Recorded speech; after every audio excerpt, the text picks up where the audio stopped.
गरीब की गोरी और लंबे बालों वाली बेटी को मिला काला और गंजा ससुराल। सुबह का समय, एक बड़ा सा सजा हुआ बंगला, दरवाजे पर फूल लगे हैं, चटाई बिछी हुई है, प्लास्टिक की कुर्सियां लगी थी और बहुत सारी औरतें बैठी थीं। पड़ोसन कमला की बहू की मुंह दिखाई की रस्म चल रही होती है। गोरी सी लड़की लंबे से बाल, लाल लिबास में सिर पर घूंघट लिए बैठी थी। अरे ओ कमला, अपनी बहू का चेहरा जरा ढककर ही रखना, इतनी सुंदर बहू चुनकर लाई है, कहीं मोहल्ले वालों की नजर ना लग जाए। काकी जी, मेरी बहू सिर्फ गोरी नहीं गुणी भी है। हमारी बहू तो शहर में नौकरी भी करती थी और मेकअप तो ऐसा करती है जैसे टीवी की हीरोइन फेल है इसके आगे तो। हाँ, मेकअप करने से काम थोड़ी होता है, घर का काम तो नौकरानी से ही करवाएगी ना। आजकल बड़े बड़े दफ्तरों में काम करने वाली बहू घर का काम थोड़ी करती है।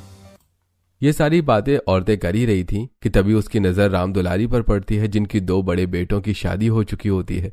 वो सिर पर घूंघट लिए कोने में बैठी होती हैं और सभी औरतें उसे तंज कसते हुए कहती हैं, क्या बात है सेठानी जी, आज आप बड़ी चुप है, आप कुछ नहीं बोलोगी? लगता है कि कमला की बहू को देखकर सेठानी जी को अपनी 2 काली बहुओं की याद आ रही है। इनकी दोनों बहुएं तो बहुत ही ज्यादा काली हैं। एक तो इतनी काली है कि रात में दिया लेकर ढूंढनी पड़े। अरे भाई, इनके 2 बेटे भी तो काले ही हैं। गोरी बहू मिलना ही मुश्किल है। अब तो छोटे बेटे की बारी, पता नहीं उस बेचारे की किस्मत में कैसी बहू लिखी होगी। ये सारी बातें सुनकर राम दुलारी का चेहरा उतर जाता है, पर वो फिर भी सबको अकड़ कर जवाब देती है। अच्छा, 2 बहुएं काली आ गई तो क्या, इस बार मैं अपने बेटे के लिए ऐसी बहू लाऊंगी कि पूरा मोहल्ला देखेगा। अरे वाह सेठानी, ख्वाब तो ऐसे देख रही हो जैसे बहू नहीं परी उतार लाओगी। बुरा मत मानिएगा सेठानी जी, पर आपने अपने घर का रंग देखा है? अगर आपके घर गोरी बहू आई तो ऐसा लगेगा जैसे सफेद चावल में काली दाल मिल गई हो। सभी औरतें वहां बैठकर जोर जोर से हंसने लगती हैं और राम दुलारी उन्हें कुछ नहीं बोल पाती और वो मन में सोचने लगती है, इन सब ने मिलकर मेरा बहुत मजाक उड़ाया है। मैं इन सबको गोरी बहू लाकर दिखाऊंगी। बहुत हो गया, अब मुझे ऐसी बहू ढूंढनी ही पड़ेगी, पर ऐसी बहू मिलेगी कहाँ? दूसरी तरफ शहर से थोड़ी दूर पर एक गांव था, जहां छोटी सी वैद्य की दुकान थी, जहां लकड़ी की अलमारी, शीशियों में जड़ी बूटियां और बाहर बैठी एक गोरी सादी लंबे काले बालों वाली लड़की जिसका नाम ज्योति है। वो दुकान की चौखट पर बैठकर दवाई पीस रही होती है और अपने पिता से पूछती है, बाबा, ये वाला लेप तो चेहरे के दाग धब्बों के लिए बहुत अच्छा होता है ना? हाँ बिटिया, ये नुस्खे हमारी पीढ़ियों की कमाई है। गरीब है पर विद्या अमीर है। आजकल बड़े लोग अंग्रेजी दवाइयों का इस्तेमाल ज्यादा करते हैं, पर उन्हें जड़ी बूटियों का असली महत्व तो नहीं पता। ये किसी जादुई औषधि से कम नहीं होता है। एक दिन राम दुलारी पास के गांव से अपनी बड़ी सी गाड़ी में गुजर रही होती है। तभी उसकी नजर ज्योति पर पड़ी। दूर से ही ज्योति बहुत ही खूबसूरत लग रही थी। गोरी सी लड़की, सादा लिबास और लंबे घने काले बाल जो जमीन छू जाए। उसे देखते ही राम दुलारी ड्राइवर को गाड़ी रोकने के लिए बोलती है, ड्राइवर, गाड़ी रोको जरा। गाड़ी रुकती है और राम दुलारी गाड़ी के अंदर से मन ही मन में सोचती है, इतनी गोरी लड़की है, सादा लिबास, लंबे काले घने बाल, ऐसी ही बहू तो मुझे चाहिए। अगर ये मेरे घर की बहू बन गई तो सबकी आंखें फटी की फटी ही रह जाएंगी।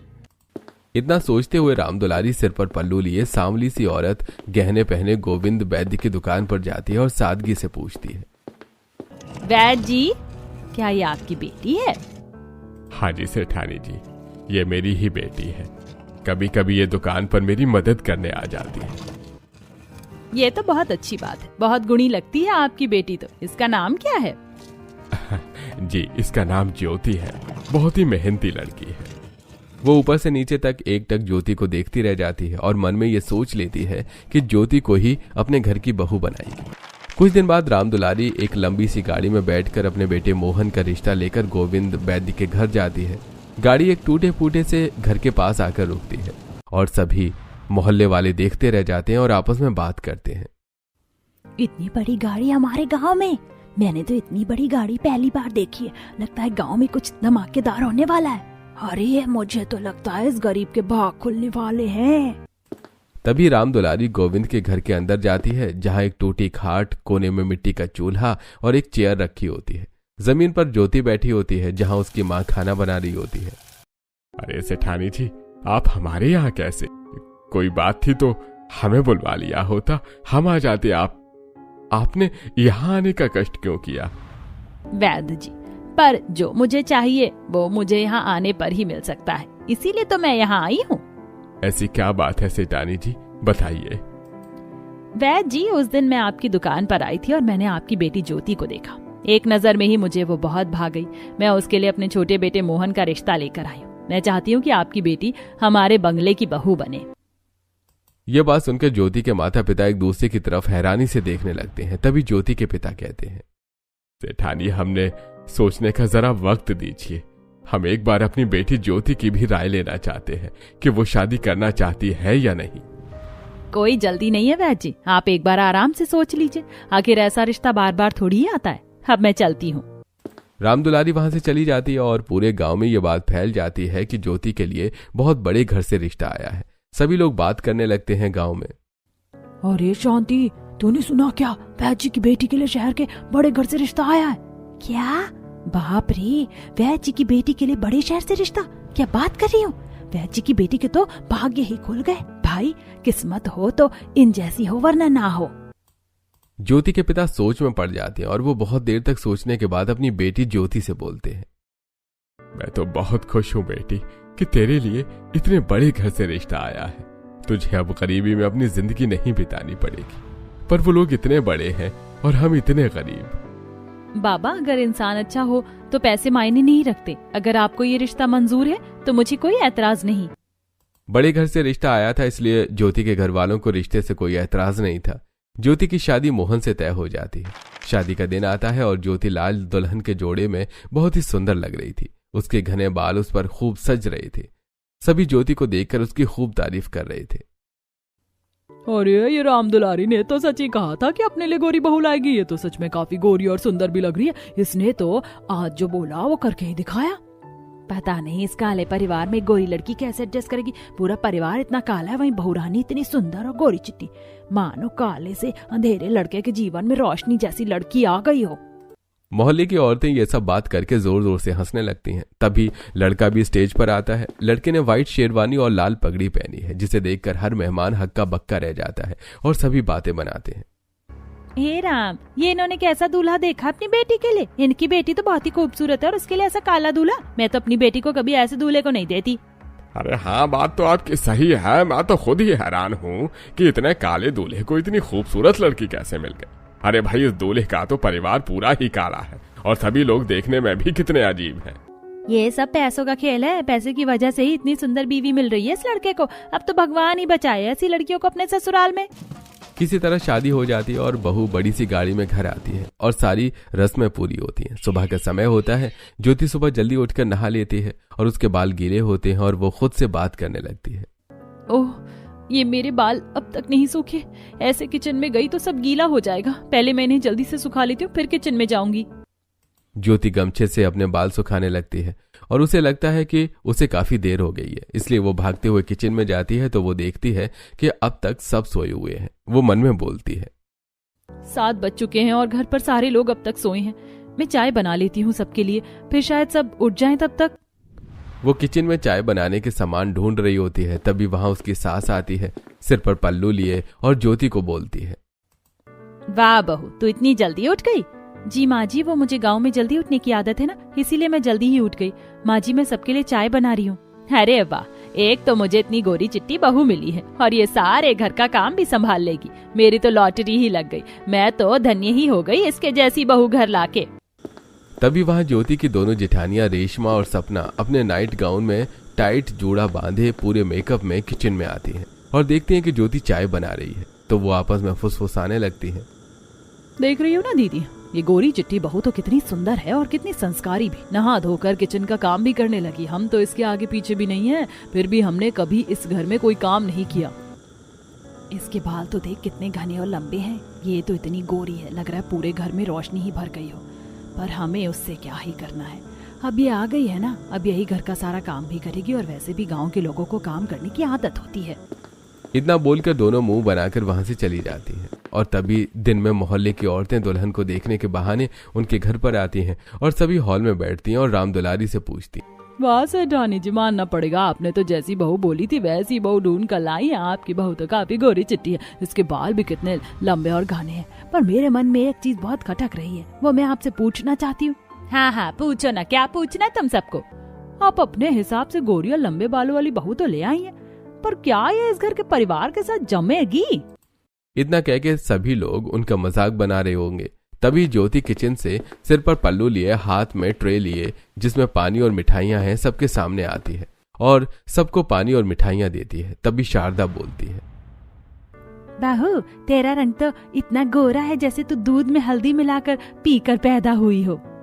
तभी ज्योति हल्का सा मुस्कुराती है और उन्हें जवाब देती है, चाची जी रंग से क्या होता है, रंग तो आज है तो कल नहीं भी होगा, पर असली रंग तो स्वभाव में होना चाहिए। स्वभाव अच्छा हो तो सारी चीजें अच्छी हो जाती हैं।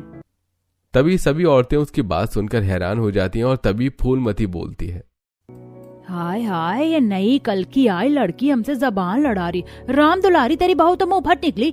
अब तो तुझे राम ही बचाया ऐसी बहू से। ये तो किसी की नहीं चलने देगी अपने आगे। इस घर में बस अपनी दाग जमा कर रखेगी, देख लेना तुम। हाँ चलिए हम सब अब यहाँ से चलते हैं। ऐसी क्या कोई नई बहू ऐसे पलट कर जवाब देती है, हमें 1 मिनट भी यहाँ नहीं रुकना चाहिए अपनी बेइज्जती कराने। अब कौन ही रुके यहाँ।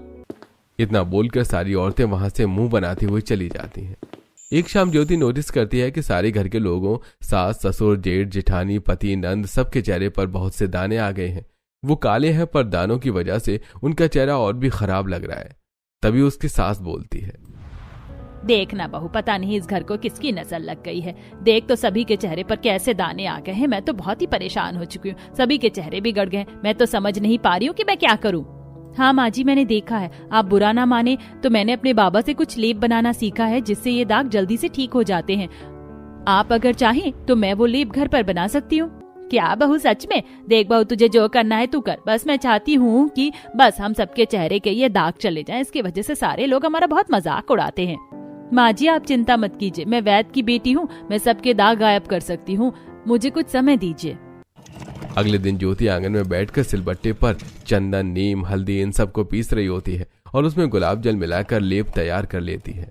तभी उसकी बड़ी जेठानी रेशमा वहां आ जाती है और बोलती है, अरे तुम ये आंगन में नीचे बैठकर क्या कर रही हो? और तुमने ये कीचड़ जैसा क्या बनाया है? इसमें से कितनी गंदी स्मेल आ रही है। भाभी ये कोई कीचड़ नहीं है, ये एक जादुई लेप है जिससे आपके सारे चेहरे के दाग गायब हो जाएंगे। आप मुझ पर भरोसा रखिए। एक बार आप ये लेप अपने चेहरे पर लगा कर तो देखिए, इससे जरूर आपको फर्क पड़ेगा।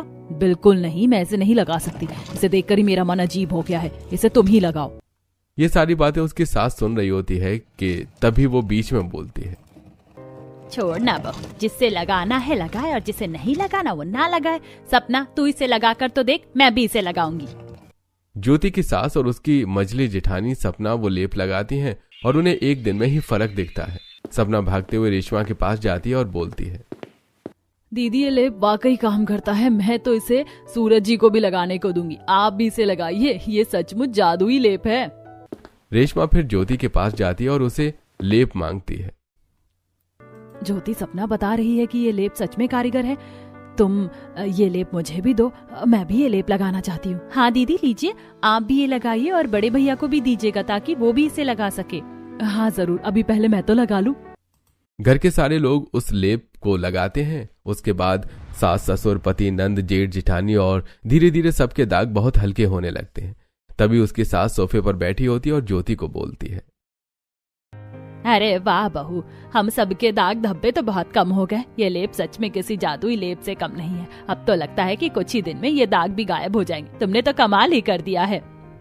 हाँ माँ जी, ये मेरे पिताजी के बताए नुस्खे हैं। मेरे पिताजी बहुत ही अच्छे वैद्य हैं। उनके पास तो हर चीज का नुस्खा है। मैंने ये सब भी पिताजी से ही सीखा है। वाह बहू, मैं तो बहुत ही खुश हूँ कि मैंने इतनी गुड़ी बहू चुनी है इस घर के लिए।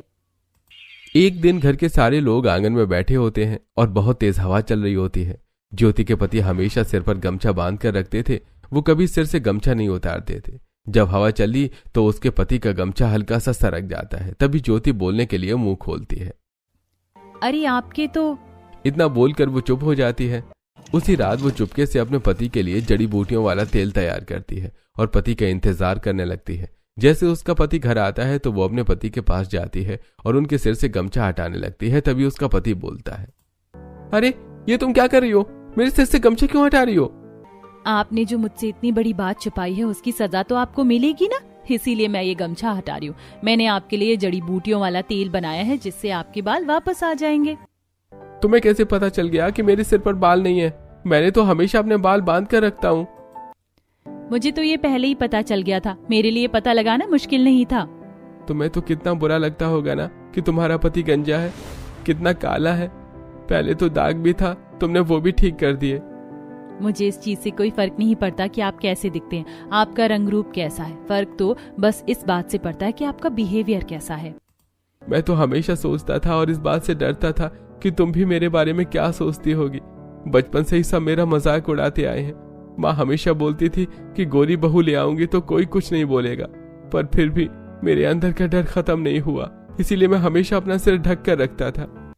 डर आपके सिर पे नहीं, आपके दिल में बैठ गया था, पर अब मैं आ गई हूँ ना, इसका इलाज है मेरे पास। अब ये तेल मैं लगा देती हूँ आपको। कुछ दिन बीतने के बाद एक दिन वो अपनी जेठानियों के कमरे में जाकर उनके कमरों की सफाई कर रही होती है। तभी वो देखती है कि रेशमा के रूम में अलमारी खुली हुई है। वो जब अलमारी बंद करने जाती है तो वो वहां अलग अलग तरह के विग देखती है, क्लिप्स देखती है, बालों का गुच्छा देखती है। तभी वहां उसकी जेठानी आ जाती है। तुम मेरे रूम में क्या करी हो? तुम्हें कितनी बार कहा है ना कि किसी के रूम में ऐसे नहीं घुसते, फिर तुम यहाँ क्यों आई हो? और तुम मेरी अलमारी में क्या झांक रही थी? तुमने मेरी अलमारी खोलने की हिम्मत कैसे की? दीदी मुझे माफ कर दीजिए, मैं तो बस आपके कमरे की सफाई करने आई थी और मैंने आपकी अलमारी नहीं खोली। ये अलमारी पहले से ही खुली हुई थी। अब हो गई ना सफाई, अब जाओ यहाँ से, मैं अपने काम खुद कर लूंगी। ज्योति चुपचाप वहां से चली जाती है और वहीं दूसरी तरफ मोहल्ले की औरतें आपस में ज्योति की बात कर रही होती हैं। अरे तुम्हें पता है, लगता है सेठानी की बहू कहीं की जादूगरनी। मैंने देखा सभी के चेहरे बहुत खिल चुके हैं, सारे दाग धब्बे चले गए, जैसे उनका रंग रौनक हो गया। हाँ, मैंने उनकी बहुओं को कल बाजार में देखा तो सभी के चेहरे पर बहुत रौनकदार हो गए और सारे दाग तो ऐसे गायब हो गए जैसे किसी ने जादू कर दिया हो। हाँ, पता नहीं क्या ही जादू किया इस लड़की ने इस घर में आके। एक दिन वो आंगन में बैठकर अपने सिर में जड़ी बूटियों वाला तेल अपने बालों में लगा रही होती है। तभी वहां उसकी नंद प्रिया आती है और ज्योति से पूछती है, भाभी आप ये अपने बालों में कौन सा तेल लगा रही हैं? प्रिया जी, ये जड़ी बूटियों वाला तेल है, ये भी एक घरेलू नुस्खा है। इसी नुस्खे की वजह से ही मेरे बाल इतने लंबे, काले और घने हैं। भाभी मेरे बाल तो आप देख ही रही हैं कितने पतले हैं, सर पर तो मेरे बाल ही नहीं बचे हैं। क्या मैं भी ये तेल लगा सकती हूँ? मेरे भी बाल ऐसे ही आ जाएंगे। मुझे ऐसे बाल लेकर कॉलेज जाने में बहुत शर्म आती है।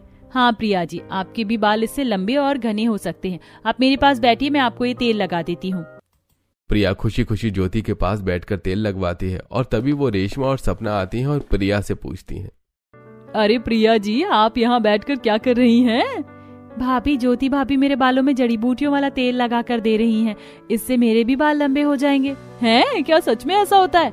हाँ भाभी, ये भी मेरे पापा जी की ही बताई हुई जड़ी बूटियों वाला तेल है। आप दोनों भी आइए ना, ये तेल आप दोनों को भी लगा देती हूँ। आप दोनों के बाल भी काफी पतले लग रहे हैं। अरे नहीं नहीं, मुझे इस तेल की जरूरत नहीं, तुम लोग ही तेल लगाओ। ये क्या पता मेरे जितने बाल हैं वो भी ना रहे, मुझे तो इसकी स्मेल भी अजीब ही लग रही है। ऐसा बोलकर वो दोनों वहां से हॉल में जाकर बैठ जाती हैं और आपस में बातें करने लगती हैं। आज तो बच गई, अगर ये हमारे बालों में तेल लगाती तो इसे पता चल जाता कि हमने विग लगाई है। हमें अपने बाल कितने छुपाने पड़ते हैं, अगर हमें भी इस तेल का पता होता तो मैं जरूर ही लगाती। हम कुछ कर भी तो नहीं सकते हैं, इसे तो बता भी नहीं सकते कि हमारे सर पर बाल नहीं है, नहीं तो ये हमारा कितना मजाक उड़ाएगी। हम तो इससे रेसिपी पूछ भी नहीं सकते कि कैसे इसने ये तेल बनाया है। हाँ, बस हम दूर खड़े देख ही सकते हैं। दोनों आपस में बात करती हैं। तभी वहां उसकी सास आती है और बोलती है, अरे वाह, आज दोनों ननद भाभी मिलकर बालों में तेल लगा रही हैं। हाँ माँ जी, प्रिया जी के बाल तो बिल्कुल बचे ही नहीं है सर पर, इसीलिए मैं ये तेल उनके सर पर मालिश कर रही हूँ ताकि उनके सर पर नए बाल आ सके और इनके सर की जड़ें भी मजबूत हो जाएं। ये देखकर उसकी सास बहुत भावुक हो जाती है और अपना घूंघट नीचे करती है। ज्योति उन्हें देखकर हैरान हो जाती है और बोलती है, अरे माँ जी, आपके सर पर तो बिल्कुल बाल ही नहीं है, ऐसा कैसे हो सकता है? बेटा, मेरे सर पर भी बाल नहीं है, मैं इसीलिए हमेशा घूंघट करती हूँ ताकि किसी को पता ना चले कि मेरे सर पर बाल नहीं है। माँ जी, आपको परेशान होने की जरूरत नहीं है, मैं आपको भी तेल लगा देती हूँ। इस तेल से नए बाल उगने में मदद मिलती है। हाँ, आइए मेरे पास बैठिए। ज्योति अपने सास के सिर में भी तेल लगाने लगती है। तभी दोनों जेठानियां और भी ज्यादा चिढ़ती हैं और फुसफुसाते हुए बोलती हैं, इससे अच्छा तो हम अपने कमरे में ही रहते। चलो हम अपने कमरे में ही चलते हैं, ये सब मुझसे और देखा नहीं जा रहा है। हाँ दीदी, चलो यहाँ से, मुझसे भी ये सब नहीं देखा जा रहा है। जैसे ही रेशमा अपने टेबल से उठती है, उसके बाल टेबल पर अटक जाते हैं और उसकी विग बाहर आ जाती है और आंगन में बैठी सास, नंद और ज्योति ये देख लेती हैं। भाभी, आप विग लगाती हो, आपके सर पर थोड़े भी बाल नहीं है। बहू, तुमने मुझसे इतने साल तक ये बात छिपा कर रखी? तुम्हारे सर पर तो थोड़े भी बाल नहीं है। रेशमा बहुत ही ज्यादा शर्मिंदा हो जाती है। तभी वो सपना का विग खींचते हुए बोलती है, सिर्फ मेरे ही नहीं, सपना के भी सर पर बाल नहीं है। ये देखकर वो लोग और भी हैरान हो जाते हैं। तभी ज्योति को ये देखकर उन पर बहुत ही तरस आता है। ये सब देखकर ज्योति सबको आंगन में बुलाती है। अब आंगन में उसके ससुर, दोनों जेठ और उसका पति भी आ जाते हैं। ज्योति के दोनों जेठ भी गंजे होते हैं तो उसके ससुर जी उससे पूछते हैं, अरे क्या हुआ बहू, तुमने सबको आंगन में क्यों बुलाया है?